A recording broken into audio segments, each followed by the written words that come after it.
இன்றைக்கி நைட்டு சம்பா ரவா உப்புமா.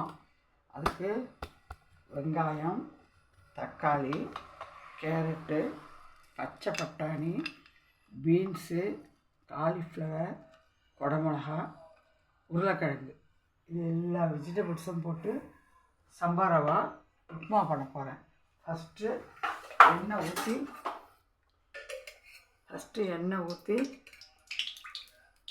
வச்சு கடுகு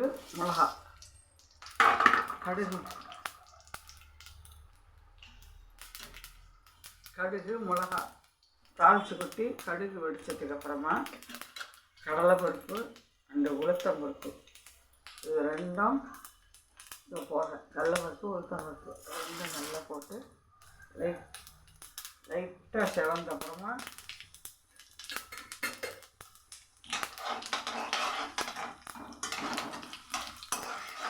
பச்சை மிளகாயே போடுறோம். பார்த்தாலும் இன்றைக்கி வெத்த மிளகா போட்டு பண்ணியிருக்கேன். இஞ்சிலாம் செய்கிறேன். இதில் இஞ்சி, வெங்காயம், பச்சை மிளகாய்க்கு பதிலாக காஞ்ச மிளகா போட்டேன். குடும்பத்தால் தான் பச்சை மிளகா போடுறதே ஒரு நாளைக்கு காஞ்ச மிளகா போட்டு டேஸ்ட்டாக போடணும். இஞ்சி, வெங்காயம் போட்டு நல்லா வதங்கினதுக்கப்புறமா அடுத்தது கேரட்டு போட்டு ஒரு 10 கேரட்டு வதக்க வேண்டியது.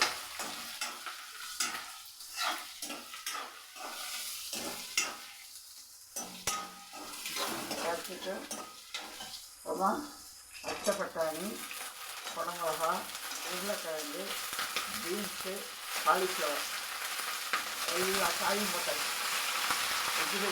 காய்கறிலாம் நிறையா செஞ்சால் உடம்புக்கு ஹெல்த்து. குழந்தைங்கள் வந்து குழந்தைங்க காய்கறி சாப்பிட மாட்டேங்க. இந்தமாரி காய்கறி நிறையா போட்டு மேலே அதை குறைச்சி போட்டு பார்த்துக்கிட்டோம்னா காய்கறி குழந்தைங்களுக்கு உடம்புக்கு நல்லா ஹெல்த்தாக இருக்கும். இதை நல்லா வதங்கினதுக்கு அப்புறமா உப்பு, நமக்கு முழு உப்பு வேணும், அரை உப்பு வேணும், கால் உப்பு வேணும், நம்ம வீட்டுக்கு எவ்வளோ தேவைப்படுற உப்பு அதுக்கு தகுந்தாப்புல உப்பு போட்டு தண்ணி நல்லா கொதிச்சோன்னா காய் நல்லா வேகணும். கொஞ்ச நாள் காய் நல்லா வேக்காடு ஆனதுக்கப்புறம் ஜலம் விட்டோம்னா தண்ணி நல்லா கொதி வரும். தண்ணி கொதி வந்ததுக்கப்புறமா இது வந்து சம்பா ரவா வெஜிடபிள்ஸ் உப்புமா கிச்சடின்னு சொல்லலாம். பூண்டு, சோம்பு அதெல்லாம் போட்டால் கிச்சடி இருக்கும். கிச்சடி இல்லை, இது உப்புமா. சம்பா ரவா வெஜிடபிள்ஸ் உப்புமா. நல்லா காய் நல்லா வதங்கினதுக்கப்புறமா வேக்காடு வதங்கினதுக்கப்புறமா உப்பையும் போட்டதுக்கப்புறம் கொஞ்சம் நாள் நல்லா வேக வச்சதுக்கப்புறமா ஜலம் விடணும். நல்லா தண்ணி விட்டு நல்லா கொதிச்சப்புறமா அந்த ரவாயை கொட்டி கிண்டிட்டு அடுப்பை ஸ்லோவாக வச்சு மேலே ஒரு கரண்டி வச்சு தட்டி போட்டு லைட்டாக மூடினோம்னா வேகும்.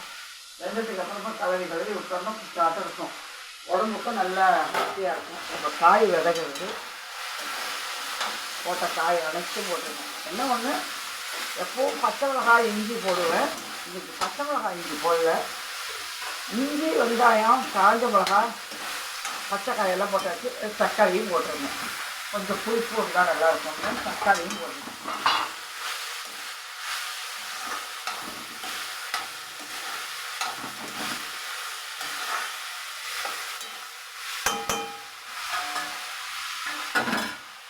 காய் வதங்கட்டும். வதங்கினதுக்கு அப்புறம் தான் உப்பு போட்டு தண்ணி ஊற்றி அது கொஞ்சம் நாள் கொதிச்சதுக்கு அப்புறம் தான் அந்த சம்பா ரவாயை கொட்டி கிண்டணும். ஒரு 10 நிமிஷம் ஆகணும் காய் வதங்கிறதுக்கு. ஓகேவா? திருப்பி அடுத்ததில் போடுற முடிஞ்சோன்னு